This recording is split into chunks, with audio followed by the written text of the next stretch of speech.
Hi everyone, I'm going to do my 8th presentation on the IMF World Bank meetings, and we're going to go to the Straits of Hormuz and take a look there, what's been going on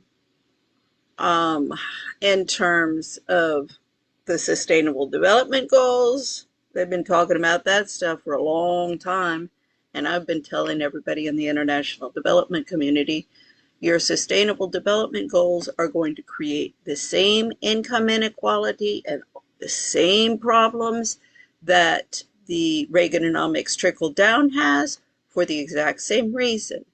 The purse strings of spending money and investment money are held in the hands of a bunch of psychopaths who only want to party hardy, go jet set around the world, 5-star, now it's 7-star. We're going to see this 7-star hotel.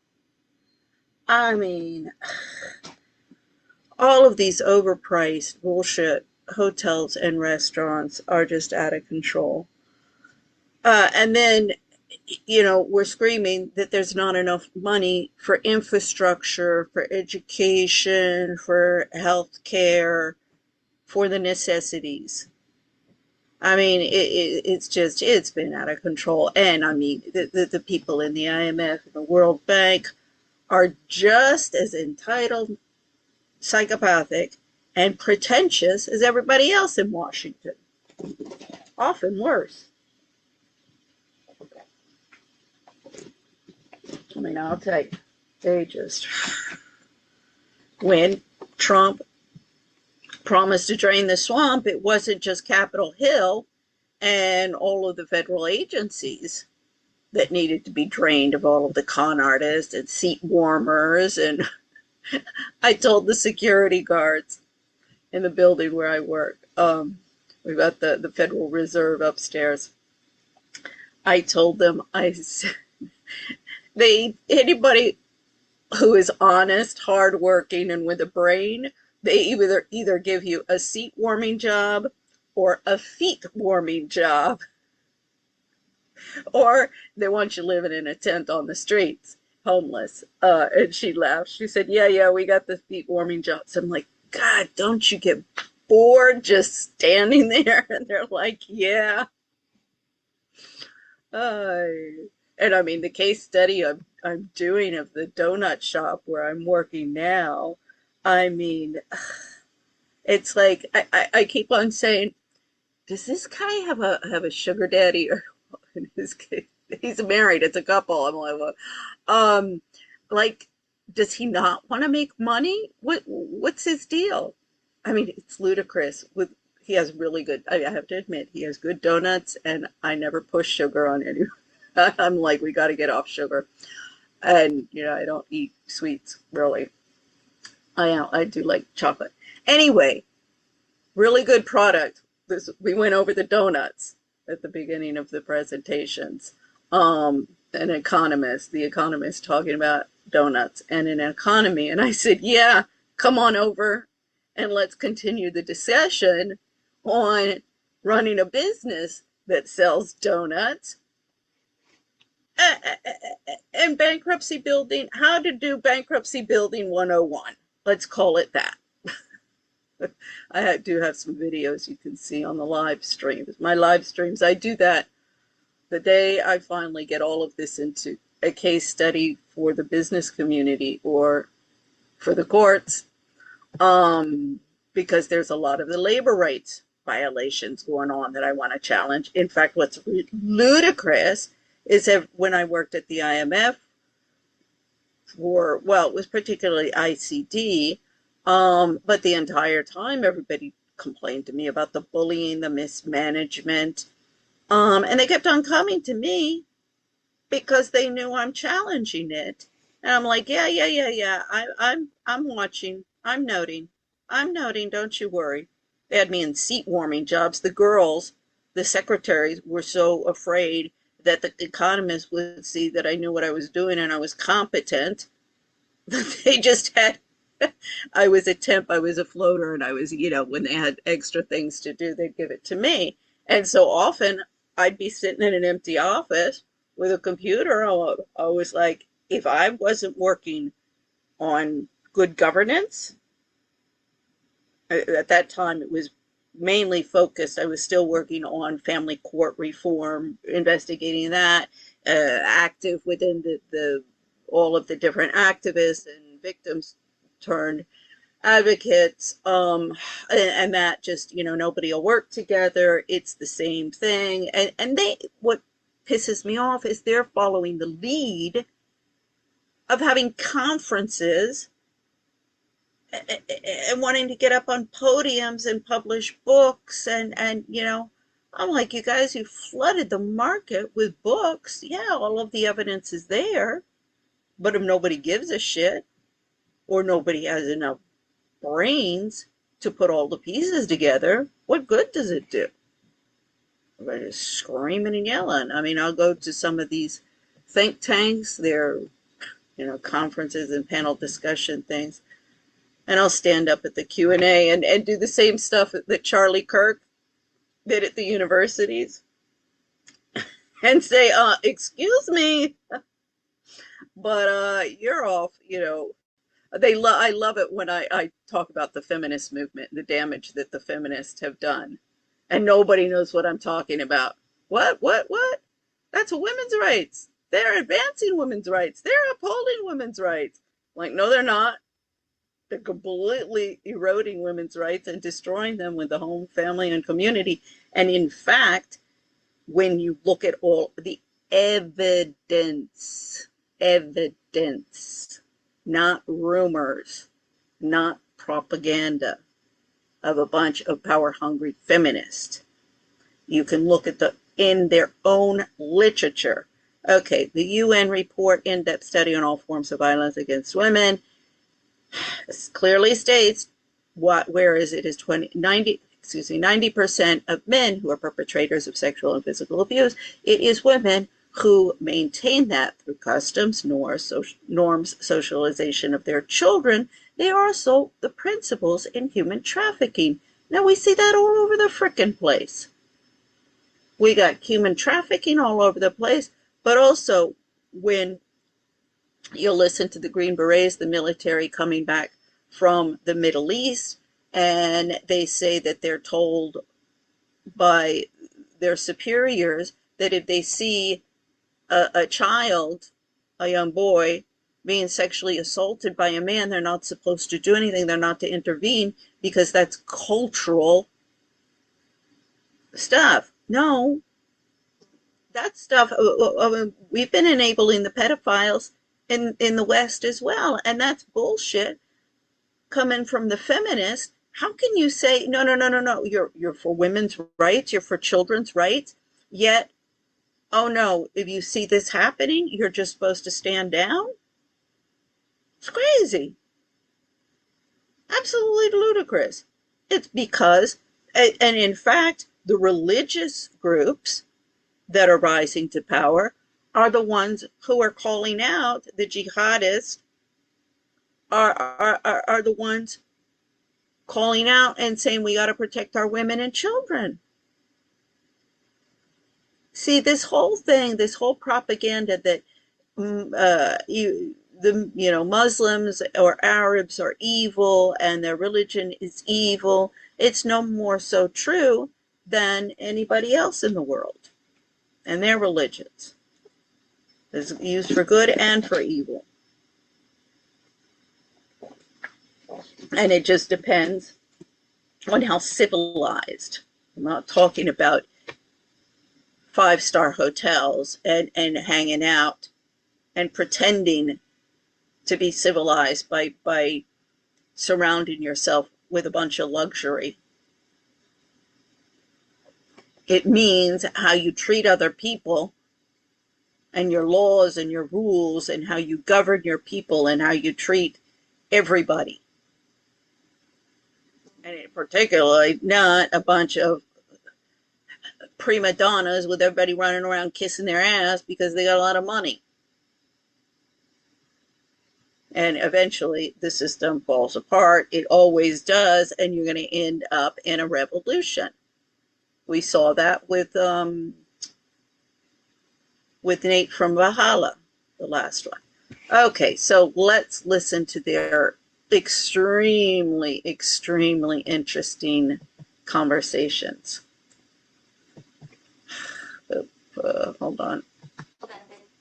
Hold on. I have my sound on.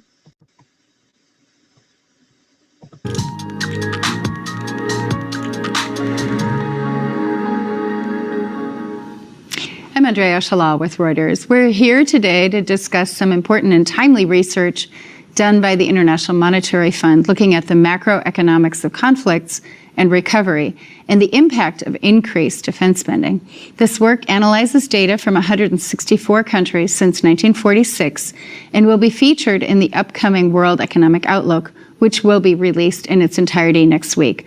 While these two chapters do not touch on the war in the Middle East, which has now been underway for more than a month, the WEO itself will offer some initial thoughts on its impact on the global economy. In fact, the IMF last week released a blog which showed that despite the asymmetric impact of the conflict, all roads lead to higher inflation and slower growth. It is a sad fact that we live in a time of increased conflict and war. The thing is the quantity of money that goes for these people to produce these reports, that are like kind of common sense stuff. I remember there's he's one of the top merger and acquisition lawyers in New York. His name's Harvey Eisenberg, and he was at GW with me, and he said econ's easy. It's just common sense. And he was right. And the thing is these guys, they put in all sorts of, vocabulary and terms and terminology and make it sound all very, very complicated. But it's not. As soon as you learn the jargon, you're like, yeah, the war after decades of relative calm following the end of the Cold War, with the number of active wars now at levels not seen since World War II. In 2024, before the Iran war erupted, more than 35 countries were experiencing conflict in their own territory. That same year, about 45% of the world's population lived in countries affected by conflict, ranging from localized border skirmishes to major wars. And since 2010 alone, more than 1.9 million people have died as a result of this violence, not to mention the millions turned into refugees. It is also a fact that wars are expensive. Estimates are ranging into the tens of billions for the first weeks of the Iran war alone, and that's just for munitions and operations, not counting the massive damages to infrastructure that we've already seen. Conflicts generate large losses in the countries where they play out, even bigger than those triggered by financial crises or natural disasters. And they can result in long-lasting scarring as well as spillovers to other countries. As you might expect, defense spending booms have also become more frequent, which may increase medium-term growth, but can also weaken a country's fiscal position and crowd out. Defense spending booms? Shouldn't we be frowning upon that in socioeconomic development? Important social spending. To help take a deeper look at these issues, we are joined today in the studio by two esteemed IMF economists, Andresa Lagerborg and Hippolyte Balima, who helped compile this important research. We're also honored to welcome Moritz Schullerich, who is president of Germany's Kiel Institute for the World Economy and who regularly advises central bankers and finance officials. Hippolyte, you have been doing some work on the macroeconomic effects of conflicts beyond the horrific humanitarian toll. What are the key findings that you found in your work? Well, first of all, thank you, Andrea, and thank you, Moritz, for joining us to discuss our recent analytical chapters. So now turning to the chapters, let me start with some kind of motivations behind both chapters. War, of course, have long been a feature of the global landscape. But as we just said, after a decade of relative calm that follows the end of the Cold Wars, the numbers of active wars globally have surged in recent years to levels not seen since World War II. And this is shown by the left-hand chart here. For instance, since 2020... I was just listening to Trump, one of the few journalists still, Trump, go gung-ho Trump. I don't know what his name is, but he was on Piers Morgan, and he was absolutely ridiculing this woman who's saying, we're already in World War III. Duh, I mean, what are you talking about? That's ludicrous. It's like, buddy, wake up and smell the coffee. For more than 35 countries, as you mentioned, experience conflicts on their own soil. And looking ahead, measure of geopolitical threat continue to increase, and that is pointing to heightened risk of conflict. And at the same time, growing security concerns are also prompting many governments around the world to spend more on defense. So in this context, Chapter 3 studies macroeconomic dynamics during wars and after war ends, and using a global sample since World War II. And we highlight 3 key findings. And the first one is that beyond, of course, the devastating human toll, including death, forced displacement, and also long-lasting adverse health outcomes, war impose large economic costs in countries where they occur. For instance, we find that output fall by about 3% at onset, continue falling in subsequent years to reach about 7% within 5 years. And these losses persist even after a decade. They leave lasting scars on economic potentials, and they also generate negative spillovers to neighboring countries and trade partners.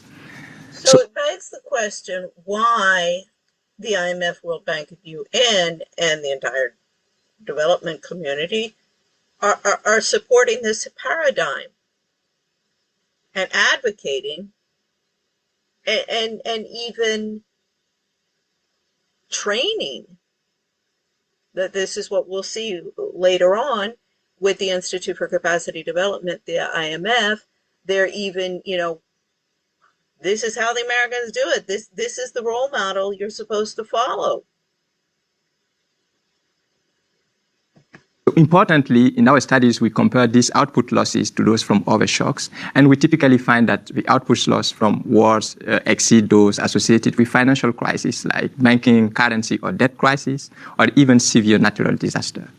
So the second key finding from the chapter is that war also impose large trade-off across fiscal, monetary, and external sectors. For instance, war-induced uncertainty generates usually capital outflows, forcing government to rely on aid and remittances for external financing. Wars also leave government with high debts and typically some strain on the external sectors. See how the Sustainable Development Goals are working well?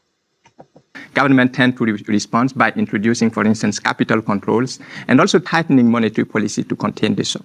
But despite these measures, wars tend to be associated with sustained exchange rate depreciation, some reserve losses with sometimes subsequent import compressions, and also higher inflation. And this basically highlights how external sector dynamics can amplify wartime stress. The third key finding from the chapter is that in most post-conflict episodes since World War II, peace is often fragile. For instance, in the data, we find that in about 40% of post-World War II post-conflict cases, countries relapse into conflict within 5 years.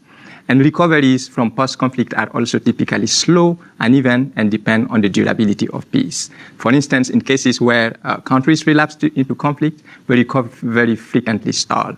In other cases where peace is sustained, output recover, but even there, it's remained low compared to wartime losses. Is anybody beginning to understand how the policies of the military-industrial complex and all the spies and CIA, all of these intelligence people, just to make more jobs and more jobs for them, That's really the bottom line. That's what it's all about. Um, it increases GDP. Um, so, like, producing all of these wars is producing all of these problems. So maybe we should stop intervening everywhere around the world and doing regime change and producing wars. Might be a good idea. Then that would leave all of this money to be able to produce infrastructure, um, you know, farms and food for human beings that's not been processed into something that doesn't taste good and is actually detrimental to your body. I don't know. Seems like a good idea to me. And these slow recovery are typically driven by labor supply, while capital accumulation and productivity remain subdued. Now, in the chapter, we focus on the role of policies to foster post-conflict recoveries, and I'm sure we may come back to that later in the conversation. Yeah, we'll definitely want to look at the recommendations. Andressa, your work is focused more on the implications of defense spending. We've seen, of course, some pretty incredible booms. And of course, we'll see more now with the NATO requirement and the pledges by countries in NATO to increase their spending to 5% of GDP. What were you surprised to learn when you looked deeply into those numbers and those trends over this long period of time? Thank you, Andrea. Indeed, in Chapter 2 of the World Economic Outlook, we study over 200 episodes of large defense spending increases since World War II. We identify these episodes as periods when defense spending rises by at least 1 percentage point of GDP, averaged over 2 years, and lasting for as long as this does not decline. We find that the frequency of these episodes has risen in recent years, particularly in emerging market and developing countries. And these episodes are also sizable. On average, fiscal or defense outlays rise by 2.7 percentage points of GDP over roughly 2.5 years. And this is broadly similar to the additional spending that NATO countries are expected to meet in order to reach their 5% of GDP requirement by 2035, as you just mentioned. Mm-hmm. And so we also look at how this is financed and find that the bulk of the increase in defense spending tends to be mostly financed by larger government deficits, as you can see in the chart in light blue. Although over time, governments also do tend to raise revenues to partly finance the higher spending, as you can see in gray in the chart. This is particularly the case when the rise in defense spending is perceived as more permanent. And of course, the large deficit financing also has implications for government debt, which tends to rise by roughly 7 percentage points of GDP over 3 years. Around 1/4 of all episodes are mainly financed by actually reprioritizing spending. In other words, reallocating spending within the budget envelope. And in these cases, we tend to see a sharp decline in government spending on social protection, on health, on education, and which points to clear fiscal policy trade-offs. Our findings also more broadly point to various other macroeconomic trade-offs that arise when ramping up defense spending. And this is perhaps clearly illustrated through our model simulations that are calibrated to the planned increase in defense spending in the European Union over the next few years, as shown here in the chart. And in this case, we can see clear trade-offs. So on the one hand, ramping up defense spending propagates through the economy as a positive demand-specific or a positive sector-specific demand shock. Mm-hmm. And in this case, it boosts economic growth in the short run, as well as, especially because of consumption and investment being lifted. However, it also comes with several macroeconomic costs. For instance, a temporary rise in inflation, as well as a deterioration in fiscal and external balances. And this is shown in the chart through higher government debt to GDP ratios, as well as a deterioration in the current account balance. Overall, every dollar spent on defense tends to generate around $1 of economic activity. However, this effect also varies significantly depending on various factors, such as how the defense spending is financed, its allocation across current versus capital spending, the degree of import leakages, the duration or persistence of the rise in spending, as well as other policy responses. You mentioned the import leakages there, and of course it is true that weapons are built in a very few number of countries and then sent dispersed around the world. And that kind of brings me to a question for Moritz. Your research covers both of these issues, both the macroeconomic impact, but also the defense spending. How do you see this, the economic costs playing out? And I'd really like to hear more about your policy proposal for Europe, where, which has typically been a huge purchaser of U.S. weapons. And I know that there's a lot of movement afoot to try to reclaim that through, to improve European competitiveness in the weapons sector. Yeah, thank you. I'll be very happy to talk. European competitiveness in the weapons sector. I don't know. I love the cheeses of Europe. Yeah, I think I'd kind of rather work on being competitive in their culinary traditions. Something else. Not weapons. Talk about this and actually end on this. Let me start by congratulating the authors on these excellent chapters that really address the key questions, and they do so in a fantastically clear way and make it very easy and very convincing also to follow the arguments. These two chapters deal with the two most pressing macroeconomic questions, namely the defense booms and their financing and their real effects, and the other chapter deals with the cost of conflict. Of course, these two are linked, but they're not definitely linked, and I think this echoes a lot of the research we've done at the Kiel Institute on defense economics in the past couple of years, both on sort of fiscal and multiplier questions, but also on the effects of defense spending is so big, they've developed an entire branch of economics devoted to it. Isn't that nice? Of when they break out, especially also the effects on neighboring countries, spillovers to third countries, and also last congratulation, if you will, is that the authors also move into the area which I think right now is the most pressing and the most sort of almost the most interesting, namely how to spend smart on defense, not only from a security point of view, but also, of course, from the economic point of view in terms of how do you maximize spending smart on defense. They can't even spend smart with a frickin' donut shop.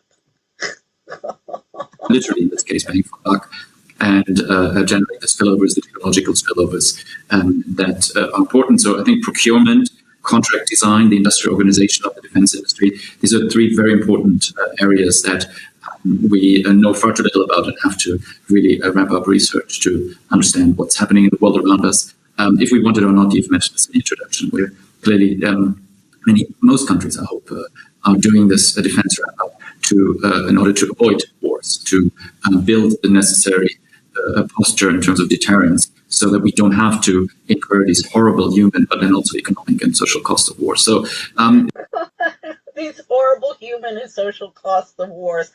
Maybe we should just stop, stop having wars.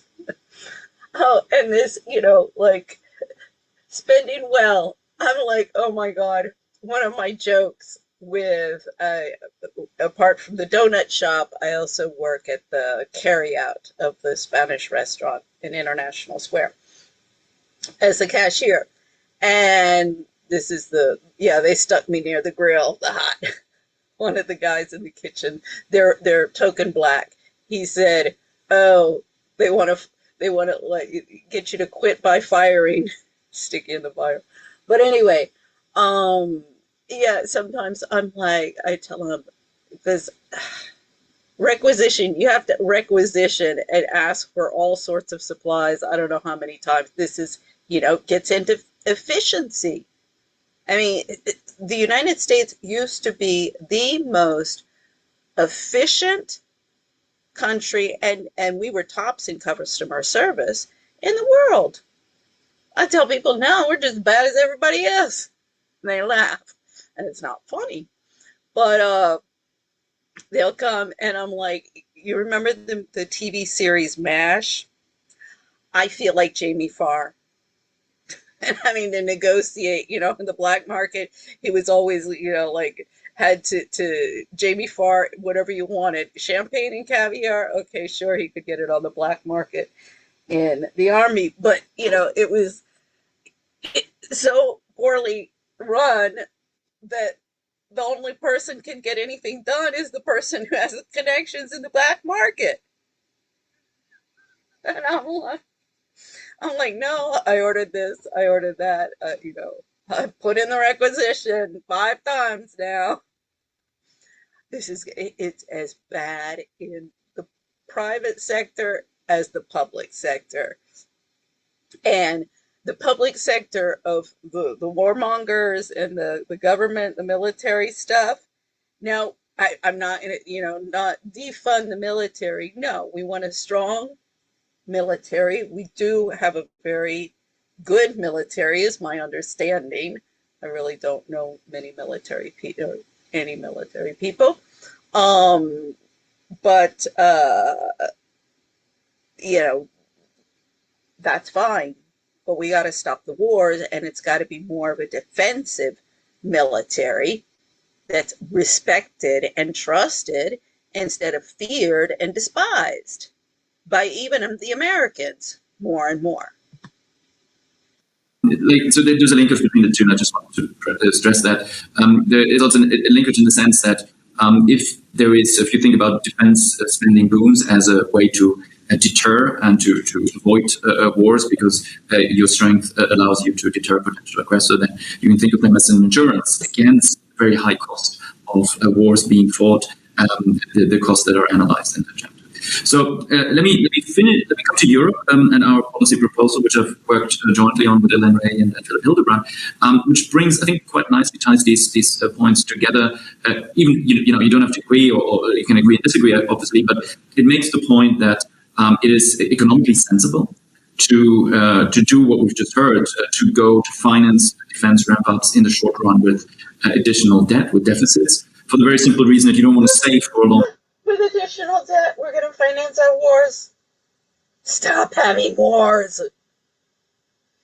Stop starting wars. And you don't have to finance them. It's not rocket science.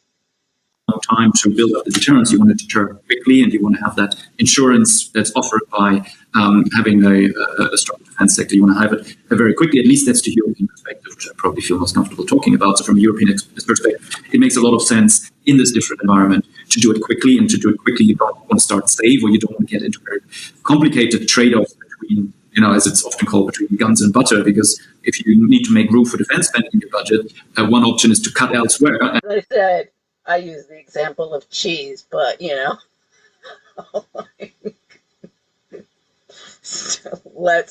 more cheese, less guns. Okay, more butter, less guns.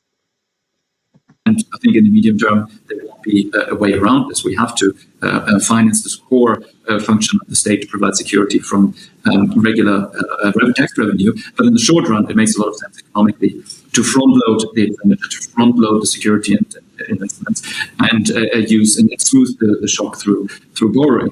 And that's what Germany is currently doing. Some European countries are doing that. Not all European countries are in a position to have the fiscal space to do that. So from a European perspective, I think it makes a lot of sense to think about joint borrowing, and so to encourage joint liabilities for defense, but do so to acquire joint assets on the other side. So use this really as a way to further and deepen European defense cooperation and integration.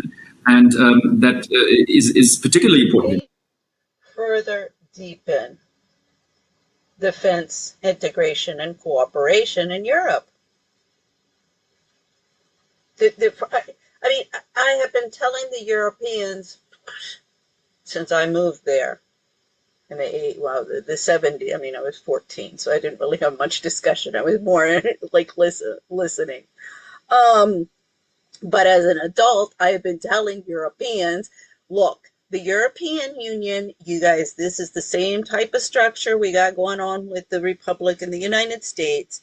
Learn from our mistakes instead of going down the same path.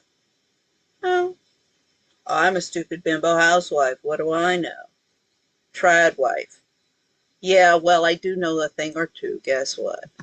In Europe, because I've mentioned procurement and the organization of the defense market. You're right that Europe is a big buyer of American defense equipment. Obviously, that through the import channel that lowers the multiplier. So not only from an economic point of view, that is maybe not the most desired option. Also from a technological innovation and spillover point of view, think about dual use. You want to do things at home. So from that side, there is a European imperative. But more importantly, if you want to build up that deterrence very quickly, you have to borrow, and if not all member states have the same fiscal space, it makes a lot of sense to do this together. Use the money to develop joint next-generation defense assets, which Europe needs. I think we see this everywhere, that there's a big shift in the economics of defense. If you think about the cost of mass-produced autonomous systems versus traditional defense procurement, but also to break up what is a very inefficient, you may say even grotesquely inefficient European defense organization that comes from the fragmentation of 27 European forces and 27 different procurement agencies and military strategies. Yeah, well, it's a pretty Herculean task that you're proposing there, and that is ahead for Europe, because getting to agreement and getting cooperation to work in reality is a little bit more challenging than it might look on paper, right? So it's a big deal, but there's also a lot of money at stake. And that's precisely what I keep on telling everybody. You gotta focus on cooperation, getting along, working together towards a common goal, a common project, whatever, instead of everybody wanting to rule the roost. Now, I don't want them working together to promote let's do the wars and debt us even more for your freaking wars. And precisely until we have societies that learn to work together. This is Brianne Eisler. She's a social scientist. She was a Holocaust survivor. She's in her 80s now. But she's done extensive work on all of this. And, off in her little corner talking about it, nobody's ever listening. But, stop with the power over and the power of partnership. She goes to the power of partnership, communities and societies. And I mean, if the IMF, the people who work in these places can't get that right, how are they going to promote it elsewhere? Not rocket science. I promise you, the HR, this is one of the first things that needs to be attacked. These people have the function of the HR. It used to just do pay and, hiring and firing, the paperwork.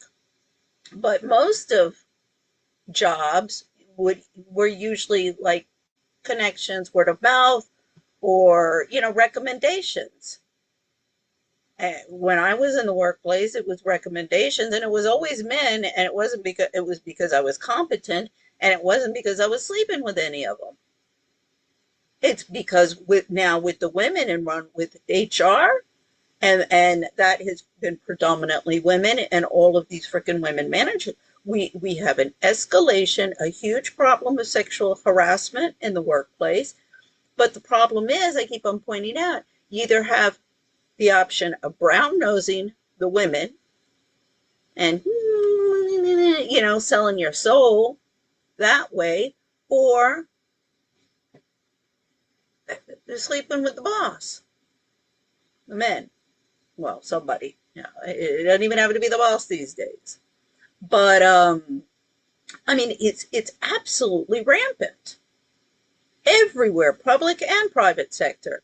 Oh, and I keep on pointing out, particularly in the restaurant business. Oh, pedophiles, they give management jobs, no problem.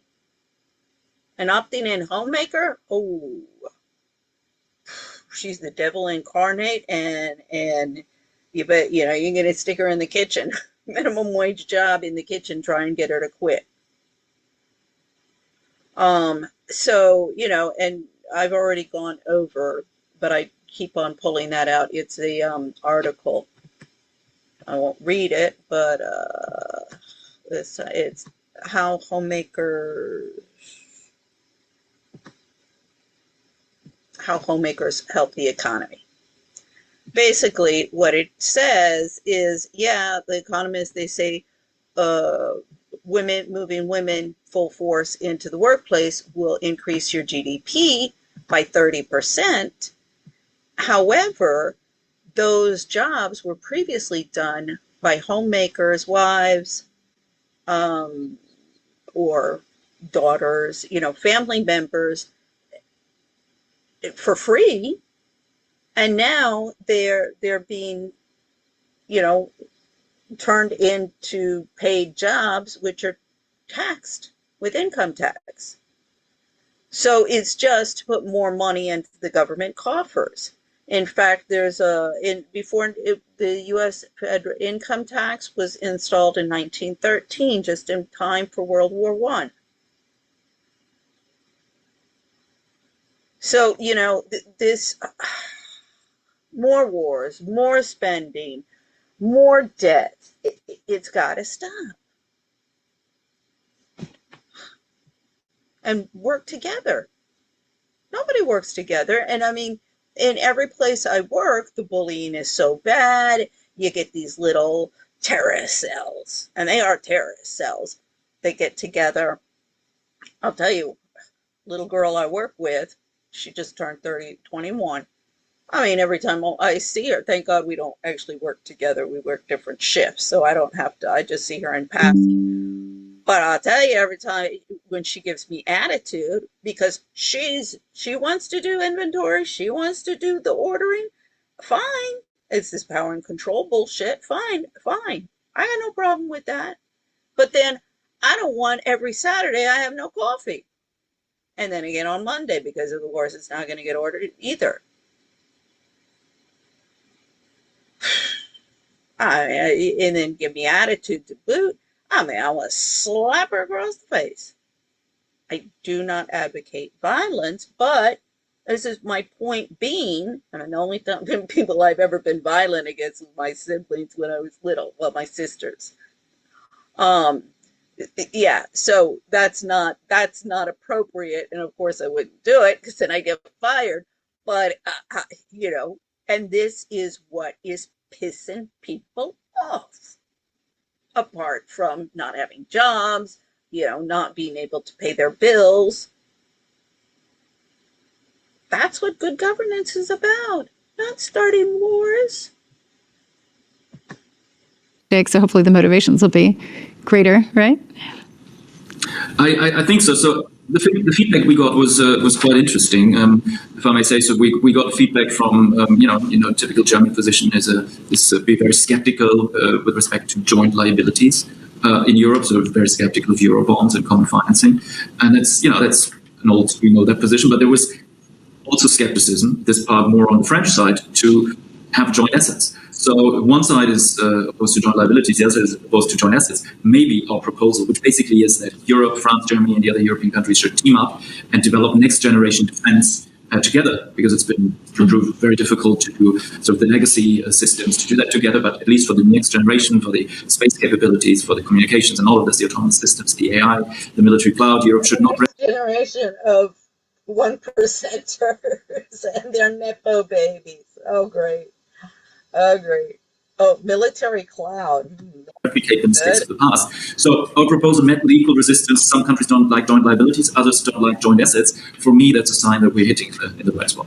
That's right. So, Andressa, what are the key trade-offs that policymakers should take into consideration with regard to increased weapons spending, and how can countries protect those most vulnerable from this guns versus butter dilemma, when they need money and when they are under pressure to increase funding for... Stop starting wars. It's easy. Wars or deterrence? Thank you, Andrea, for this question. So let me take the chance to dig a little bit deeper into the trade-offs that arise when ramping up defense spending and what this implies for policymakers. So first, defense buildups imply a clear trade-off between growth and inflation, and this calls for a close coordination with monetary policy in order to temper the inflationary pressures. If central banks react to higher inflation by raising policy rates, for instance, then this would temper the demand effect. If, on the other hand, they do not react and allow for the fiscal expansion, they accommodate the fiscal expansion, well, then this would lead to a larger demand effect and could potentially raise inflation. Second, how governments choose to finance the higher defense spending also matters and is critical. If, for instance, deficit financing can lead to a larger output gains in the short run, but over time, higher budget deficits and higher debt can also crowd out private investment or also narrow fiscal space, reducing the space that policymakers have in order to respond to shocks, as well as raise fiscal vulnerability. Even the experts, I mean, these puppets, they sit there, but the problem is nobody's listening to this. Really, nobody's listening. I mean, sure, people go. Lots and lots of people go. And let's see, we've got 200,000 subscribers, 532 views. This was 8 days ago. So this is even before it started. But what I'm saying is nobody's learning any lessons. Nobody's taking this, well, wait a second. What are we doing here? This is ridiculous. Yeah, okay, the Americans, they voted some guy into office, and now he's losing it. It is the responsibility of the international community to start preventing all of this and start taking measures so we don't end up with somebody like this. They've been just as zealous in shutting me up in my anti-corruption work, in family court reform work, which is ludicrous. Most of them are dual nationals, have dual national children. I keep on explaining to them, y'all, you're digging your own grave. The dual nationals, you are rendering yourselves stateless, rightsless people. This is the same thing. The woman, the lawyer in Florida who is submitted to the International Criminal Court, she's even done so in exploring the Nuremberg-style laws that have been produced in the United States that have taken litigants' rights, parental rights, children's rights for their elderly parents. For her, it was, elder abuse by the system. Oh, that's scamming. They are scamming the elderly like you can't believe. We need to work on the morality instead of just putting a bunch of puppets up on a podium to explain in plain light of day what's going on year after year after year, but nobody does anything about it. I mean, believe me, if the Americans who come to Washington are unas sinvergüenzas, just shameless in the way that they only care about party politicking and cashing in and advancing the agenda of their different little terrorist cell and their little groups. The international community is just as guilty. And they jump between the IMF, World Bank, the think tanks, academia, the different universities. We've got, oh my Lord, I forget, I think it's over 50 in the metro, or maybe I think it's 71 in the D.C. Beltway. And you got some biggies, and you got others, like Arizona State University is right across from where I'm working. I mean, of course, that's a small thing because GWU, my alma mater, is also just across Pennsylvania Avenue from where I'm working. But GW, everybody, it's been a joke in this town for a long time. The GW's into real estate. They don't care about education. That's true.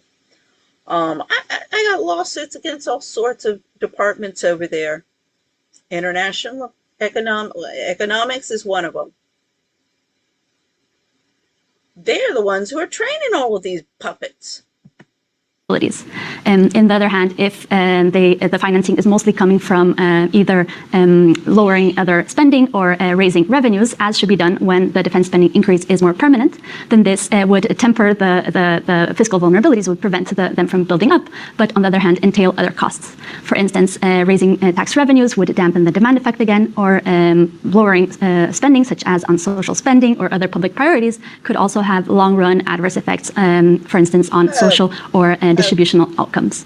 I think we don't need rocket science there. As mentioned, a coordinated program for defense spending and financing could lead to a larger productivity of defense investment. It could do so in several ways, by achieving economies of scale or by raising innovation and knowledge spillovers. Oh, yeah, see, we just expand the economies of defense spending and make them more efficient and more effective instead of redirecting within a larger integrated market.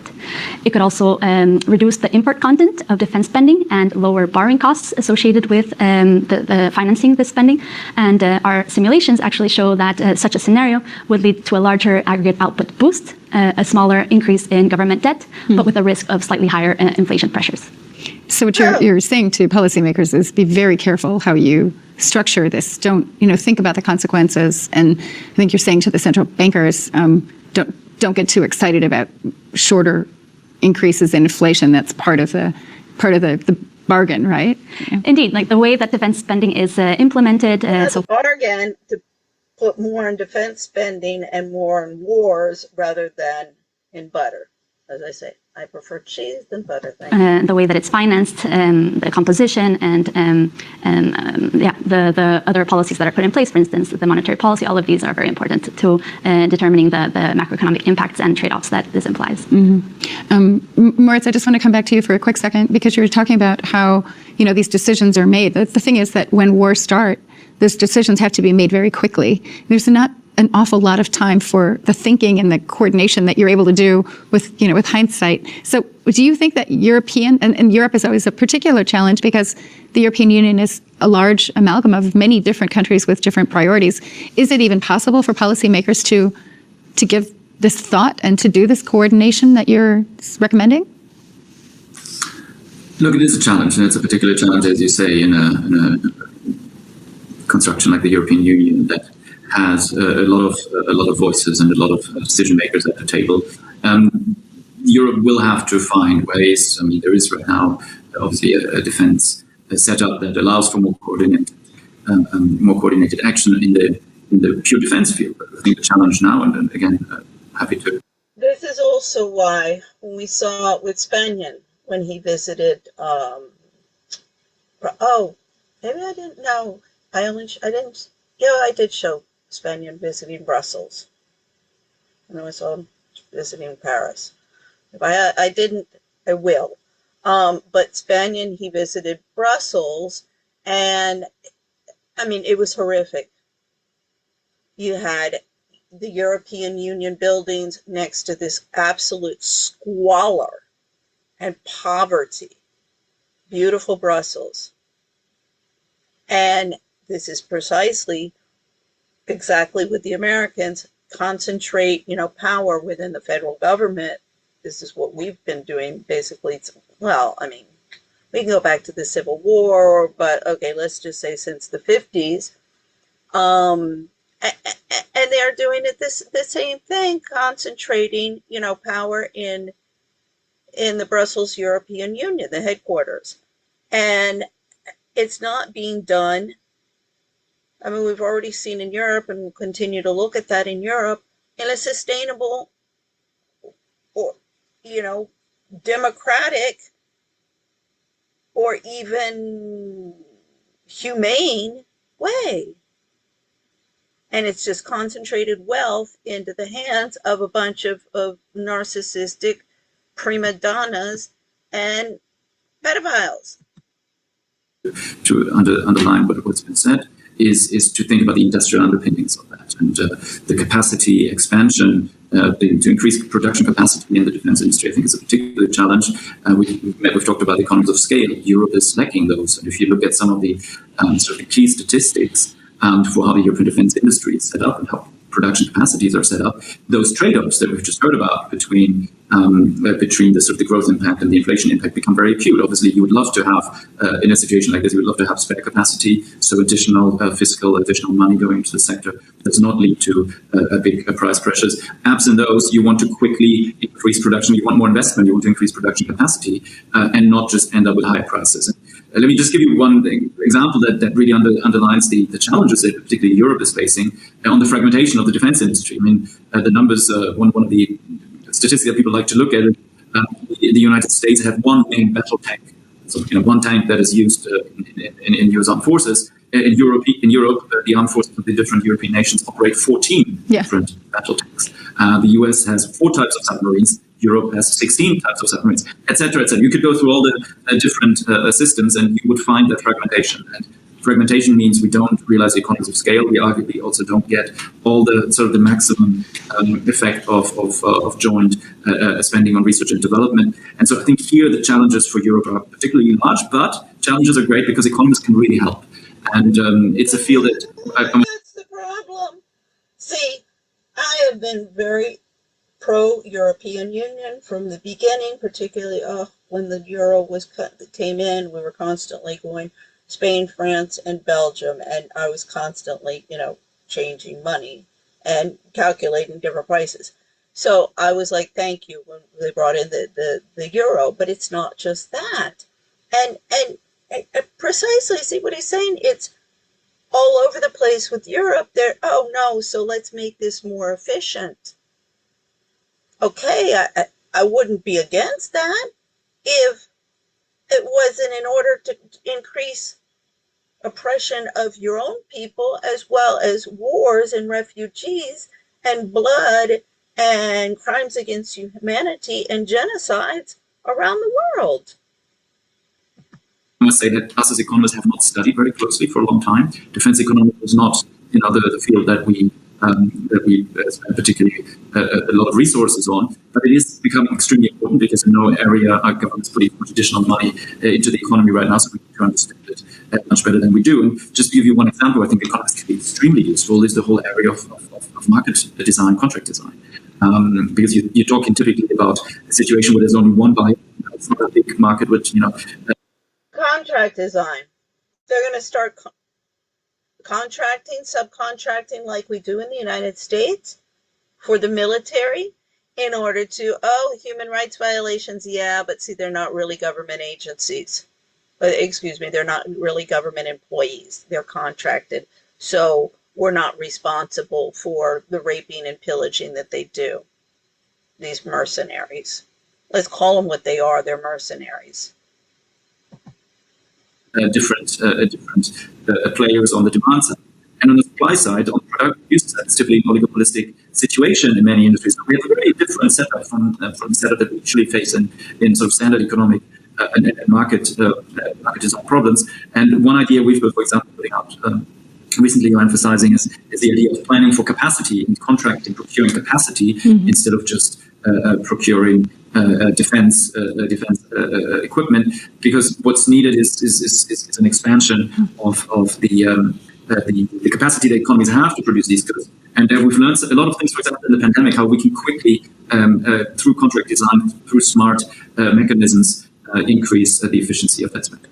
Oh yeah, see, this is real good.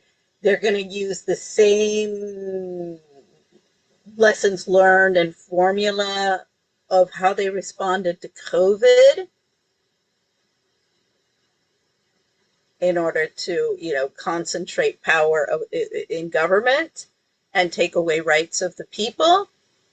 Going to use those and apply those and up in the defense spending. Isn't that a good idea? They're smart, aren't they? You believe speaking of advice and capacity development, the IMF provides advice for countries recovering from conflict. What policies should countries pursue post-conflict to ensure a sustained and resilient recovery and to minimize the scarring that you've spoken about? And what can they do even as a war is unwinding or as it's playing itself out to ensure that the future is brighter? Thank you, Andrea. So let me restart what Maurice just said. I mean, war are costly, both on the human and economic side, and avoiding them, of course, are first order.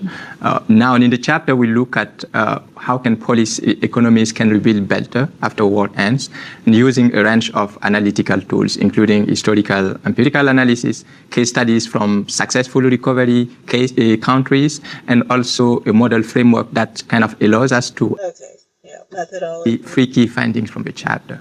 The first one is that decisive debt restructuring, early macroeconomic stabilization, and international support, as you mentioned, through aid and capacity development, they play a key role in the restoring confidence, but also fostering the recovery. For instance, debt restructuring. Capacity development, again, I said, note, we'll be looking at capacity development.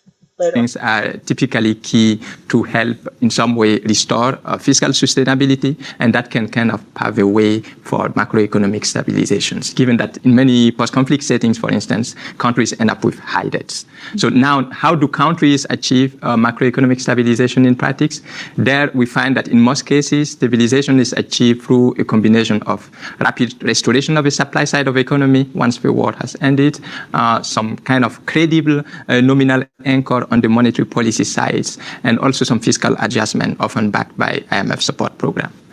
The second key finding is that rebuilding effort need to be complemented by other domestic reforms, including, for instance, to rebuild institutions and state capacity, but also mitigate some persistent human capital losses from conflicts. Just to be more concrete here, some measures that post-conflict recovery cases have done include, for instance, strengthening anti-corruption frameworks, fostering a peace dividend, that is, creating fiscal space for social spending and other non-military spending, but also the institutions they create is a lot of nonprofits that work in tandem, in collusion with government agencies to traffic children, to violate the rights of citizens, to oppress the people, not to uphold democracies.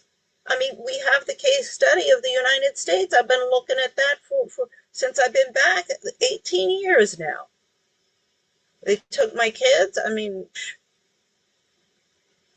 I didn't come to Washington to party. Oh, believe me, I left it in the 80s because that's all anybody snorting cocaine and partying. And the problem's got, oh, well, now it's an opioid epidemic. I keep on telling everybody, I don't find a cocaine epidemic, an opioid epidemic after a cocaine epidemic progress. Promoting policies for refugees' return and integration. And this can include, for instance, access to housing or even basic services. Yeah. The third key finding from the chapter is that... I mean, this is another thing we'll be looking into later on. The local government of Washington is just as bad as the federal government and the international community here. All you have to do is go on our metro, the metro system, and I'm not talking about the new lines that they keep on going out farther and farther and farther, particularly the red line. It's like anybody who comes to town, oh, don't live on the red line because they even have fires and stuff like that. I think it's improved a little bit because it got so bad and so dangerous. The DC metro system, the only metro system, subway, underground, whatever you want to call it, that was, as clean, as beautiful as ours. I mean, okay, it was a different style of architecture, very modern, whatever, but it was in Moscow in Russia. Every place else, Paris, it smelled like piss. Now, it's dirty and gross. Now, Washington's just as bad. Not only is it dangerous because they don't keep it up, but all of the delinquents that are now hanging out. I won't even go in the metro anymore. I mean, I walk. And if it's really raining, I'll take the bus rather than go to the metro. I mean, partially it's where I live, but that's a long story. But as I say, the infrastructure. Oh, and then lead, the water here you can't drink. We have a lead problem in the pipes. This is the capital of the United States, and they are spending all sorts of money for parties all over the place, for coaches, for PR people, managers. To sit around doing nothing. This place is a third world country. Faster recovery requires a comprehensive and also well-coordinated policy package, as shown on the chart here. So the model simulation shows that individual policies alone cannot fully offset the output losses from conflicts, which suggests that a comprehensive policy package outperforms a piecemeal one. Now, in terms of policy sequencing, policies that kind of rebuild confidence, but also and restore destroyed capital, deliver a faster recovery. And this basically reflects the role of complementarities across policies, but also economic agents' expectations about the future. For instance, policies that focus on rebuilding confidence and also rebuilding the capital can in some way improve economic agent, household and firms, for instance, expectations about the future, reduce domestic borrowing constraints, and also attract more capital inflows. And that can contribute to raising wages and economic opportunities, but also give more incentive for refugees to return home. And this raising wages for who? I mean, this is the thing, here in Washington, if you want to live with the rent and everything, to live decently, a minimum wage, you have to work 2-3 jobs. I can't even do that anymore because I'm so old. I'm an old lady and nobody will hire me. Also, I'm just keep a roof over my head, connection to Wi-Fi, a computer. I didn't come here to get back into the game, and I've been telling that to everybody. Anyway, so if you're minimum wage, you can't, and minimum wage here is high compared to elsewhere. It's $17 and something dollars, I think. So that is high, and people are like, and this is where, for example, having a uniform minimum wage across the United States is not a good idea because your cost of living varies so much. So that, I'm like, whoever's coming up with that one, put it on the shelf, because that's not a good idea. But so higher wages, again, higher wages for who and for what? Because they're producing all of these, the coaches, the hostesses, PR people, all sorts of jobs, all HR, all sorts of superfluous jobs for bimbo idiots who have just graduated from college to start their careers, or, and even make careers out of it. You got the social media influencers, that's an exploding industry. So again, higher wages, but for who? And what kind of jobs are you producing? Mechanism can kind of create a virtuous cycle for a stronger recovery post-conflicts. I'm afraid that's all we have time for. What a fascinating discussion, and I think we could continue delving into. Okay, so we're gonna go back to my slide. I'm not going to have time to do all of these. I'll have to do the rest of this afternoon. So let's take a look at this. Exploring Dubai's empty 13 billion man-made islands. What do you need man-made islands out there for? Let's take a look. All right, we're taking off. You are currently looking at a collection of completely man-made islands that about 15 years ago didn't even exist. And I'm both so incredibly confused and intrigued to understand why they've mostly been standing there empty and forgotten for the past 10 years and what their future currently holds. I'd like to welcome you to the World Islands. Introducing the world. A place beyond imagination and an epic achievement. This multi-billion-dollar experiment built off the coast of Dubai as an attempt to resemble an outline of the Earth from the sky has been puzzling me for months now. So as a first stop on my trip leaving America, I decided to go to Dubai and see if I could get to it up close. And to my complete surprise, after lots of emails back and forth, I ended up in the same room as the creator of these islands and somehow found myself as the first official guest to stay overnight. The 3-month longest trip ever away from LA since we moved here. I moved here. Peace, dude. See you later. See you later. All right. See you later. Love you, dude. Love you, buddy. Peace, guys. Bye. Take care of yourself. See you on the other side. First international trip in a long time. Here we go. Yeah. I just saw your video talking about how you're leaving. Oh, no way. Crazy.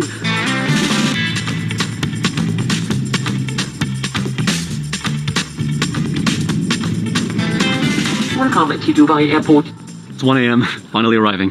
Hi there. Today is actually a very special day, and I forgot to tell you about it earlier because I was distracted. Today is actually the first day that Seek Discomfort will be taking a step towards becoming a more environmentally conscious and friendly brand. It is also the day that we are launching our Seek Connection drop and our essentials, which are all the clothes that I'll be wearing throughout this video. As a gift from us for the holidays, any purchases you make for the next 7 days, you'll get a free Seek Discomfort bracelet, which is an amazing reminder that getting out of... Okay, now I have to point out, with this yes theory and all of these, like ecologically conscious and stuff, he just took these airplanes that use a lot of make a lot of pollution for him to go. So, like, you really want to get ecologically friendly, just have locals do these things. You could get online, get some buddies in local area, do this. I mean, I get it, I love this type of traveling. I love, just go and kind of, we're just going to explore. I mean, I've always done that. So, I get it, but I just would appreciate that people would be conscious that the people making these videos, that they're kind of a bit of the problem. I'm using them to expose issues, but I just like them to be a little aware of that. I particularly, these younger kids, they don't seem to be at all aware. Of your comfort zone is the ultimate way to grow and connect with those around you. As I mentioned earlier, being mindful of our environmental impact is a huge priority for us with Seek Discomfort. And for that, our first 2 steps in improving in that area is switching to 100% organic cotton, which means less water, less energy, less harmful chemicals in the production of the clothes. And then the second thing that we're doing is switching to plant-based, recycled, and biodegradable packaging. The Seek Connection drop is available for the next 7 days, and our essentials are now going to stay on the website. I think it's now time for me to tell you why. You see my point, that their whole career is kind of not very green friendly, and we need to be producing food, we need manufacturing jobs, we need infrastructure, going green is not just wearing some green clothes. Why these islands have been basically empty for the past 10 years. The goal for the World Islands was to expand Dubai's limited waterfront and create an island environment just outside of the bustling city. The construction of the 300 man-made islands began in 2003 and was officially finished 5 years later in 2008. Not the best timing for a massive real estate project, because even though about 60% of the islands were sold to private contractors, with the global financial crisis, most private owners decided to completely halt their construction for the time being. On top of that, solving the logistical challenge of how to bring materials out to build on the islands and then eventually finding sources of water and power to live on the islands also delayed some developers. Now, getting permission to go out to the islands is a little bit hard to get. So while I was waiting for answers, I decided to start with a bird's eye view from above. We've arrived at the Skydive Dubai drop zone, but we're not going skydiving. We're going to do something a little bit different. Let's go check it out. What? Is this what we're flying? No way. Okay. Well, to start the day, we were about to take off in this little gyrocopter. All right, we're taking off.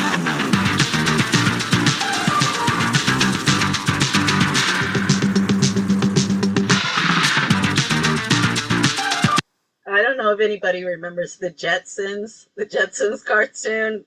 We're getting there. We're getting there.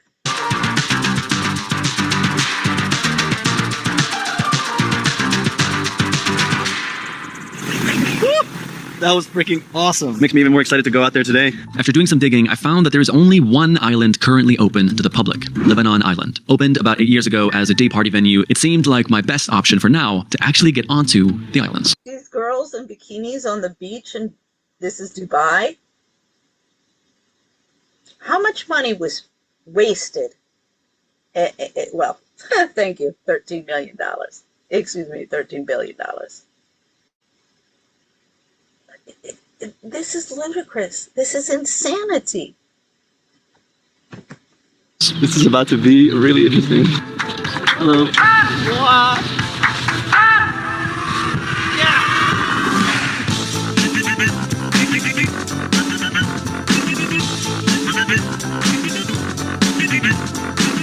So we've just docked at one of the very few islands that's actually built out. It's called The Island. Behind us, the heart of Europe was supposed to be finished this year. But I'm guessing because of COVID, it's been pushed back quite a lot. Do you hear it?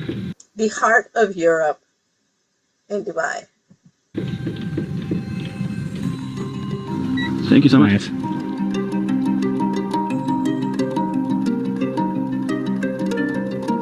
Not many people here. It looks like there used to be a lot of people here. I don't know if it's because of COVID or what, but you can just still tell that it's been a little bit of time since it's been built, and it's probably hard to maintain. Oh wow, there's a pool? Nice. It's both like a mix between like this dreamy paradise place and like an element of eeriness of just seeing the construction happening in the background that is leaving you kind of so curious about what the future holds for this place. One of the girls on the boat with us was saying that she comes out here almost every weekend to just relax. She's been living in Dubai for a while, and Lebanon Island, the one that we're on right now, used to be much more kind of like a party island where people would come out on the weekends and just turn up. And now it's kind of more used as like a place to come and relax and isolate yourself away from noise of the city. After spending some time discovering the island, I felt like I'd arrived at one of the strangest but also most unique landscapes I'd ever witnessed.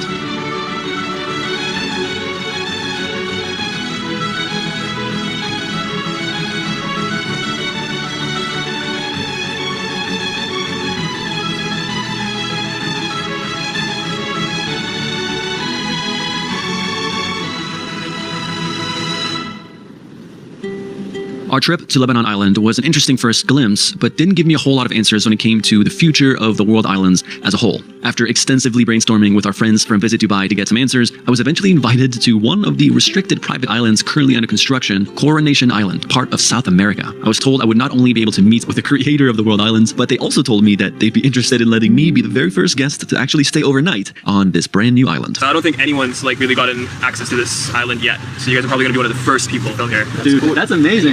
That's awesome. I'm grateful we got to make this work, man.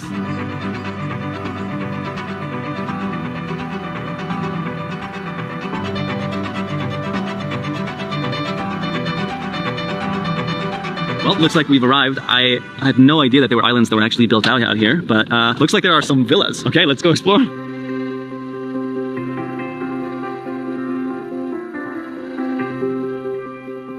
This is insane.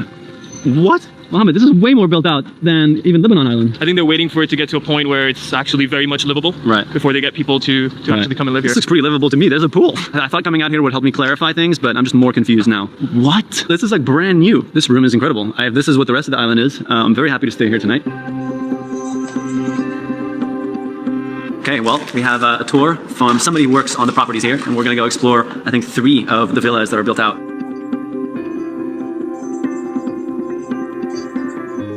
You can literally smell the brand new furniture. All of these different villas are going to be rentable, basically like a hotel in the future. I totally thought that it was like privately owned villas, but I guess it's just up for rent. On to villa number 2. Bamboo villa.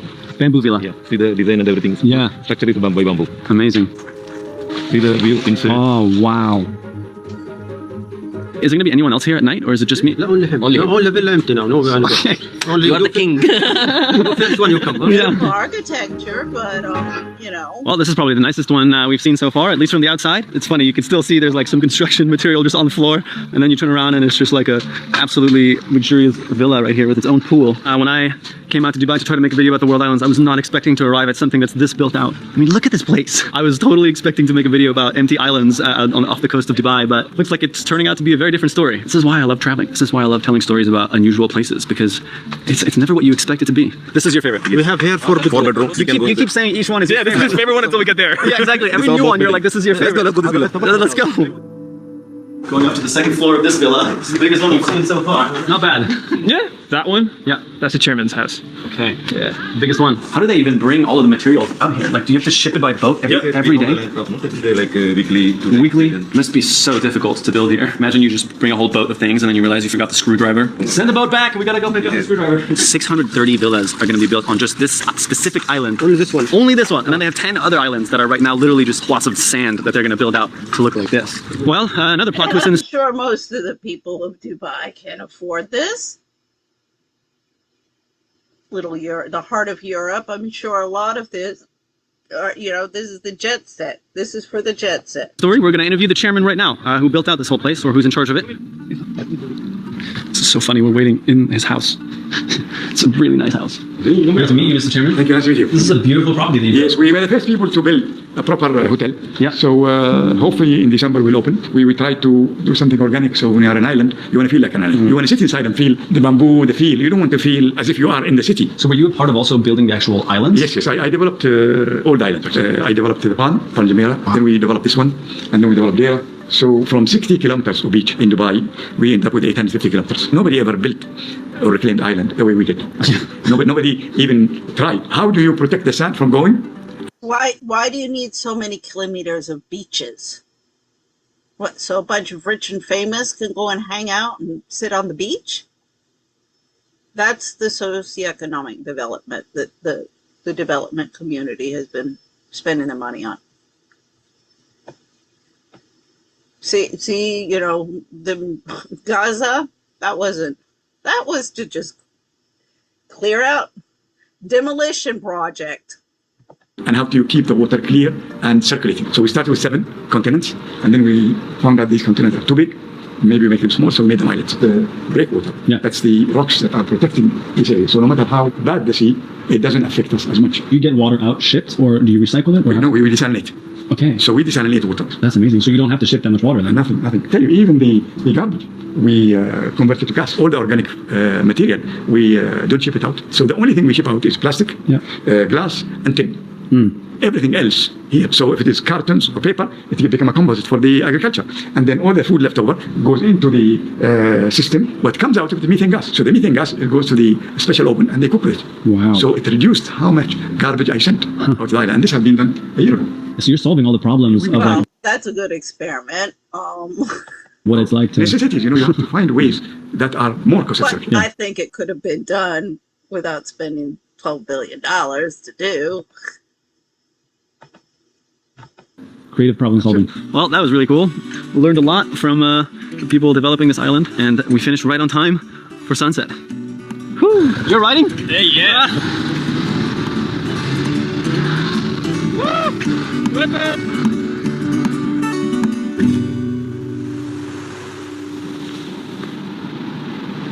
Well, I guess I have this private island for myself now. There's apparently a chef here that's going to make me dinner. Other than the chairman and his friends and family, there's nobody else that stayed here. So I guess I'm the inaugural guest of the World Islands. I just have this villa for myself with no supervision.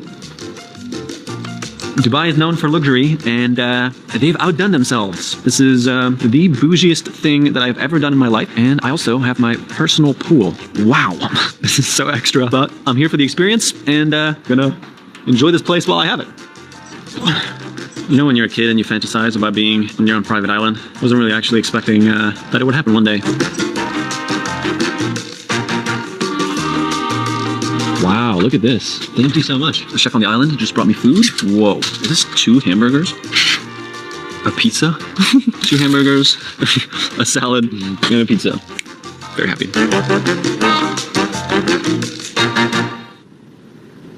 Oh, I thought they were going to celebrity chefs. I guess they don't have enough clientele to have it worth it. But this is like with the Spanish and the conquistadors that went to South America and brought back all of this gold to Spain. Look at Spain. Did that have a positive effect, long-term or short-term effect on Spain? No. So, I mean, when are people going to start learning some lessons.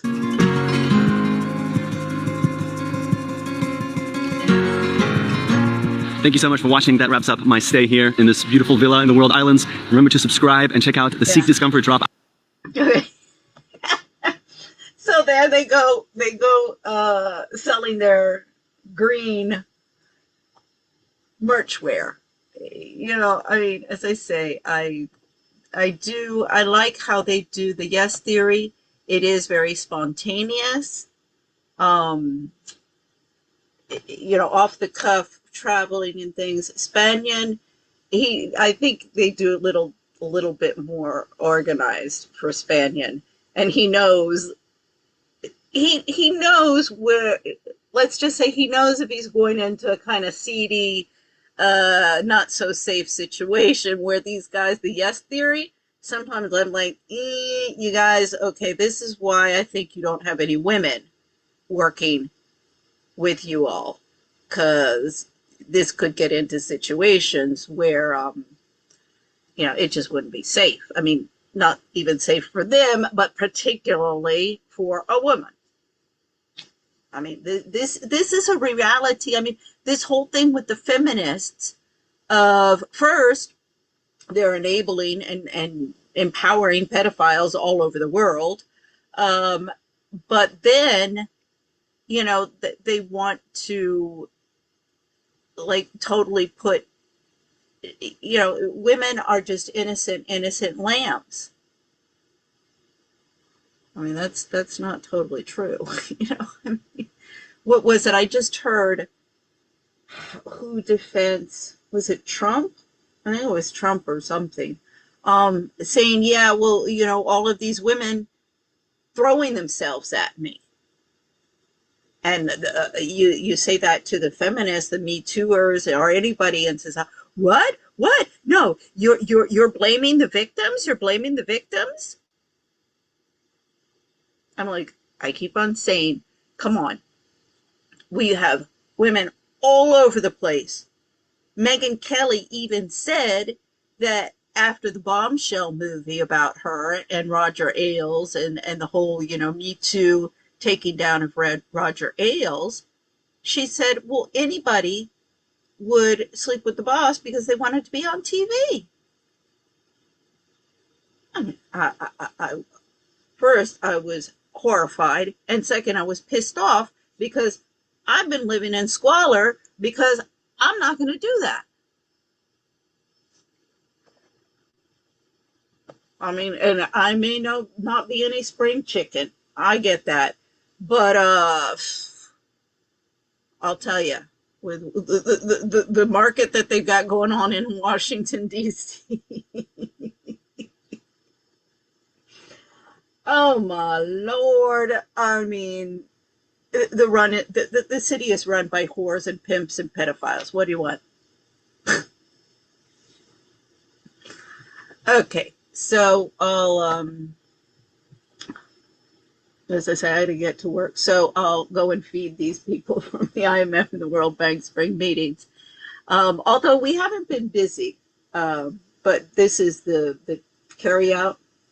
It's a takeout, and you have some chairs and tables and chairs, and it's, you know, one of these eateries. It's an supposedly upscale. They used to have an eatery downstairs. My first job after I graduated from college was in that building working in the financial markets, 1985. I was there for the 87 collapse. But they used to have an eatery. Everybody knew the eatery in this neighborhood. But, you know, now it's like, oh, no, we're upscale. I'm like, not really. You know, so anyway, I mean, okay, maybe they don't have any of the chains, you know, the restaurant chains or something, but it's not upscale. Everybody wants to be upscale nowadays. This is another thing. I'm like, you know, this whole lack of business acumen in this city just drives me freaking crazy. I keep on saying, you know what you could do, like with the donuts. I'm like, oh my God, why haven't you sold more donuts with the spring meetings going on? God, God, what is the marketing? They have a marketing girl downstairs because it's this hybrid business. But they've got a marketing, somebody who does marketing for all of these restaurants. Oh, what the frick does she do? Once again, somebody who doesn't know what she's doing. But so you have a space, an enclosed space. It's one of these office buildings, and we're on the ground floor. And particularly downtown DC, okay, you don't have many families, but you do have some, DuPont Circle, Logan Circle, and there's really no place like Saturday, Sunday for them, like a Chuck E. Cheese. I've never been to a Chuck E. Cheese, but that type of place where the kids can run around and play. I'm like, you guys, this is an enclosed area. Put some crayons and, little tables over there where they can sit and the kids can play, a little play area. Offer some, like the Spanish restaurant, Casa Teresa. I said, do a big paella because you can do big paella. You can do a big quantity and your costs are reduced. You do that on a Saturday and Sunday. It's a business district, so we have nobody coming around. This is the thing. I'm like, you guys, you got to bring in clientele. We're dead. We're closed on Sundays and Saturdays we're dead. So, we don't do paella. I'm like, oh God, okay, whatever, una fabada, if you want, una cocido. But, something that you do quantity and you promote, come, the family can come, the kids, you're not going to be worried about them running out on the street or anything. They can play in that area. Believe me, I remember what it was like to have young kids. And instead, they market, they sell all of these social networking. You can go online and find, everything and anything under the sun. Come to our social networking meetup. The only ones who are benefiting from that are the people who organize it and the people who provide the food and drink. I keep on, I'll talk to these people. I'm like, oh, okay. And do these meetups, do you meet people and does this ever come to anything, or do you just exchange business cards? Most of it is just exchanging business cards. It's like the dating platform. Bullshit. But I'm like, everything you guys do is geared for your dumb bimbos who have money to burn and they just want to go out and socialize, or your frat boys with zipper problems and their top model immigrant girlfriends or wives like Melania Trump. That's all you got running around in here. Well, this is what I'm saying. You do have some families with young kids. So, and as I say, it's downtown, it's not like in the suburbs, but in the suburbs, you got parks all over the place. So, and you got nothing in the neighborhood. It's just, I'm like, this town, first, you were started in 1790 in order to house the federal government, to serve the American people. Okay, first, you weren't built so that a bunch of businesses could make a lot of money. But if you do have private businesses in this town, running them into the ground. All because affirmative action, we've got to be politically correct. DEI, I keep on saying, yeah, well, your DEI stands for discrimination, elimination, and intimidation. And it's illegal. If I could find some lawyers. I worked for a senator. His son is in a law firm just up the street from where I'm working now. His law firm has been, the pro bono department, has been sitting on all of my complaints and everything for 18 years now. It's incredible. It is incredible how blatant the corruption is. Nobody gives a shit. Nobody. Okay, so as I said, we'll look at the other travel blogs in the next video. Okay, see you later. Bye-bye.